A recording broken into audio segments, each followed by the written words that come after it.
नमस्ते movie spot में आपका स्वागत है। आज मैं वर्ष 2019 में रिलीज हुई फिल्म 4x4 की व्याख्या करने जा रहा हूं। फिल्म की शुरुआत चिरो नाम के एक व्यक्ति से होती है जो ब्यूनोस आयर्स में एक पड़ोस में घूम रहा है।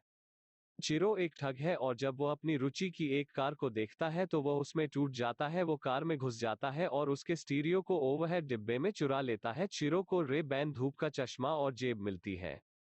वो अभी भी कार का उल्लंघन करने से संतुष्ट नहीं है और वो जबरदस्ती उसे बंद कर देता है, लेकिन एक दूर निचोड़ने के लिए अंत में उसे लगता है कि उसका काम है हो गया और वह छोड़ने के लिए आगे बढ़ा।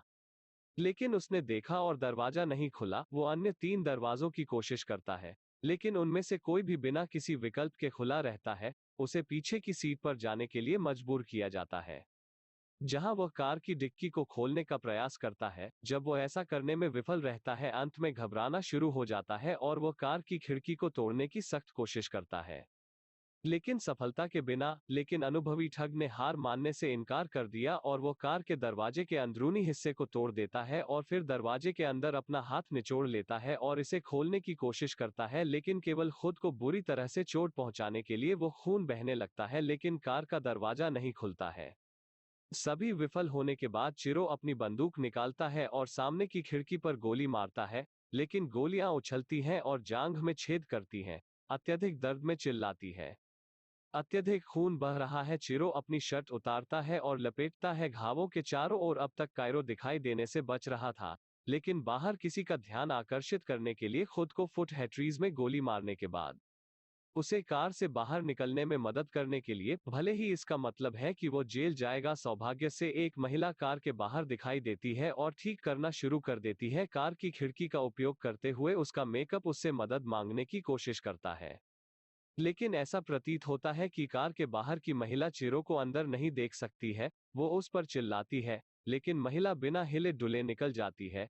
चिरो उसकी पत्नी को कॉल करने की कोशिश करता है, लेकिन इससे पहले कि कॉल फोन की बैटरी से गुजर सके, कई घंटे बीत जाते हैं और चिरो फॉल्स सो जाता है। अगले दिन अत्यधिक प्यासा पानी से बाहर चला जाता है और वह खिड़की से कोहरे को चाटने के लिए मजबूर होता है। हताशा में बाद में वो अपने बैग से कार स्टीरियो निकालता है और रेडियो सुनने के लिए उसे वापस रख देता है। रेडियो उसका पसंदीदा गाना बजाता है और संगीत में खो जाता है। अपनी परेशानियों के बारे में भूल जाता है, भले ही एक संक्षिप्त क्षण के लिए। हालांकि गीत कार में संभोग करने के बारे में एक कर्कश संख्या है।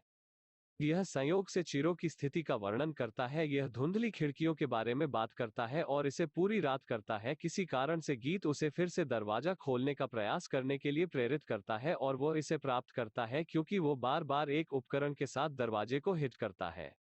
एक फोन बजने लगता है। यह कार का स्टीरियो। चिरो जवाब देता है कॉल और एक आदमी दूसरे छोर से बोलता है। आदमी खुद को डॉक्टर एनरिक फेरारी के रूप में पेश करता है और कैरन रिक में चिरो का स्वागत करता है कि वो एसयूवी का मालिक है और उसे अपने जीवन में 28 बार लूट लिया गया है। वो कहते हैं कि चिरो 29वां चोर है जिसने उससे चोरी करने की कोशिश की है। रहस्योद्घाटन चिरो को क्रोधित करता है और वह मुक्त होने की मांग करता है, लेकिन एनरिक उसे कहता है कि चुप रहो। और श्रोता फिर जारी है जब वह अपनी कार 4x4 पर कॉल करता है, जिसमें एक अलार्म होता है जो उसके फोन से जुड़ा होता है, जिसके उपयोग से एनरिको कैरेट के सभी दरवाजों को बंद कर सकता है। बुलेट प्रूफ है, इसे सक्रिय निलंबन के कारण अंदर से नहीं ले जाया जा सकता है। इसके अलावा सामने की विंडशील्ड सहित खिड़कियां सभी ध्रुवीकृत हैं। केवल एक चीज जो बुलेट प्रूफ नहीं है वो गैस टैंक है, जिसमें 120 लीटर ईंधन हो सकता है और यह पल भर में भरा हुआ है। उसे चेतावनी देता है कि पूर्ण गैस टैंक एक संभावित बम है और अगर वह कुछ अजीब कोशिश करता है तो कार उसके साथ विस्फोट कर सकती है। क्योंकि चिरो अविश्वास सुनता है, एनरिक जारी है कि वो वकील है जो 60 साल पहले के मास में पैदा हुआ था। उस समय मध्यम वर्ग के बच्चे के लिए उसका सामान्य बचपन था, जब उसके घरों के दरवाजे कभी बंद नहीं थे। कहते हैं कि वर्तमान जीवन इस तरह के आबाद राज्य में है कि वो उस जीवन को याद करता है जब वो था एक बच्चा। उसने शिरो से पूछा कि अगर वो अपने बेटे को चोरी करते हुए पकड़ा तो वह क्या करेगा। हालांकि चिरो के पास पर्याप्त था और वो पुलिस चिरो के आदेशों को रिपोर्ट करने की धमकी देता है उसे रिहा करने के लिए एनरिक, ताकि वह उसे और उसके पूरे परिवार को मार सके।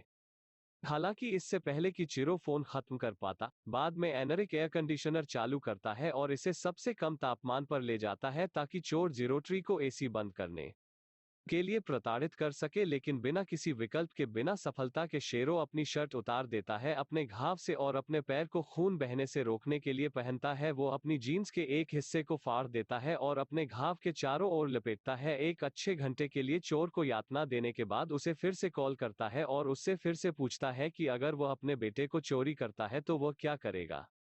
वो उससे कहता है कि वो देगा उसे पानी दे। यदि वो प्रश्न का सही उत्तर देता है तो चिरो प्रश्न का उत्तर देता है, लेकिन यह संतुष्ट नहीं करता है कि एनरिक चिरो ने उससे यह कहना बंद कर दिया कि उसने अपना सबक सीखा है। लेकिन एनरिक कम परवाह कर सकता है और वो फिर से चिरो को एक घटना के बारे में बताता है जो उसने खुलासा किया कि पिछले दिसंबर में दो पुरुष उसकी बेटी के घर में घुस गए थे। जब वो पाक कर रही थी उसकी देखभाल से पता चलता है कि उसने अपनी बेटी को इस तरह की परिस्थितियों के लिए प्रशिक्षित किया है।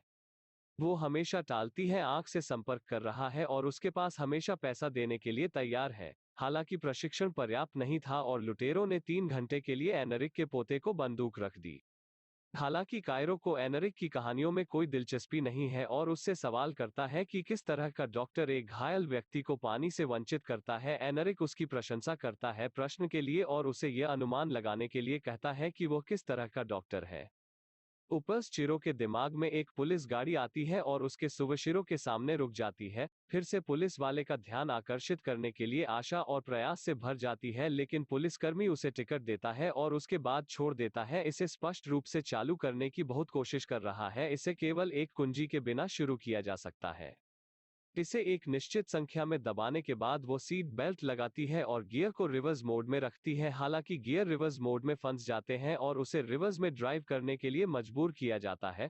वो कार को गति देता है और लोगों का ध्यान आकर्षित करने के लिए इसे दुर्घटनाग्रस्त कर देता है। सौभाग्य से एयरबैग समय पर सक्रिय हो जाता है और उसे कोई चोट नहीं लगती है। अंत में कमजोर पीछे की खिड़की को नीचे गिराने और बचने में सक्षम है। वो अत्यधिक दर्द में है, लेकिन वो खुद को पास के एक गैस स्टेशनरी में खींचने का प्रबंधन करता है जहां वो खुद को कुछ खाने में मदद करता है क्योंकि वो अपने भोजन के हर काटने को पसंद करता है। भोजनालय के प्रबंधक ने उसे भोजन के लिए भुगतान करने और तुरंत छोड़ने का आदेश दिया। इससे गुस्सा आता है कायरो और वो थेमानजेचेरो को गोली मारता है। फिर अपनी नींद से जागता है और यह महसूस करता है कि वो सपना देख रहा था और वो अभी भी फिर से कैरेनरिक कॉल में फंस गया है और शेरो आत्महत्या करने की धमकी देता है, लेकिन यह चरणबद्ध करने में विफल रहता है। पूर्व तंग शिरो अपनी बंदूक उसके मुंह पर रखता है और ट्रिगर खींचता है, लेकिन बंदूक हो जाता है। स्टिकैनरिक चोर के दुख पर हंसता है और उसे कार के सामने देखने के लिए कहता है। अंत में खुद को प्रकट करता है। एनरिक उसके साथ कार में हो जाता है। चिवा बेहद थका हुआ है और उसके पास बचने की ऊर्जा भी नहीं है। एरिक कायरो के घाव की ओर जाता है और बाद में एक कार्य कॉल में विचलित हो जाता है क्योंकि कायरो प्रतीत होता है सो जाओ। तो चिरो विक्षिप्त डॉक्टर को गोली मारने की असफल कोशिश करता है और कारहो से बाहर कूद जाता है। ई अंत में बाहर है और वो मदद के लिए कॉल करने के लिए हवा में एक शॉट फायर करता है। हालांकि एनरिक फिर से उसके पास जाता है और उसे वापस सुबह पुलिसकर्मी तक खींचने की कोशिश करता है, दोनों को स्पॉट करता है और डॉक्टर को बंदूक छोड़ने का आदेश देता है। 2 घंटे मीडिया और पुलिस ने क्षेत्र को घेर लिया है, लेकिन एनरिक शेरो को जाने देने से इनकार करते हुए कहा कि वह चोर का शिकार है। आखिरकार पुलिस कॉल सेवानिवृत्त वार्ताकार जूलियो अमाडियो ने डॉक्टर से पूछा कि वो एनरिक क्या चाहता है, फिर उन समस्याओं की सूची देता है जिनका सामना वो हर रोज करता है, जिसके बारे में सरकार कुछ नहीं करती है क्योंकि कम से कम किसी को चोट नहीं पहुंची है। एनरिक का कहना है कि अपने कार्यालय में चलते समय उसे सड़क पर 2000 डॉग पूप से बचना होगा क्योंकि कुत्ते के मालिक अपने पालतू जानवरों के बाद सफाई नहीं करते हैं। जब कोई भी जनता एनरिक के साथ प्रतिध्वनित नहीं होती है और वे उसके लिए खुश होते हैं। जूलियो ने हार मानने से इनकार कर दिया और एनरिक से बात करना जारी रखा और अंततः उसे मना लिया। शिरो गोथे पुलिस को गिरफ्तार करने के लिए शिरो और जूलियो आस्केनरिक को आत्मसमर्पण करने के लिए कहते हैं, लेकिन वह अपने कारजू के ऊपर एक टाइमर लगाकर अपनी कार में बैठ जाता है। लियो को संदेह है कि यह एक बम है और सभी को एसयूवी विस्फोट करने का आदेश देता है। एनरिक को मारता है, लेकिन हर आम आदमी के दिल में आग जलाने से पहले नहीं। यह सब वीडियो से था। मुझे आशा है कि आपको यह पसंद आया होगा और इस तरह के और वीडियो के लिए सदस्यता लें और देखने के लिए धन्यवाद। देने में हमारी मदद करने के लिए लाइक बटन दबाएं। हमारी मदद कर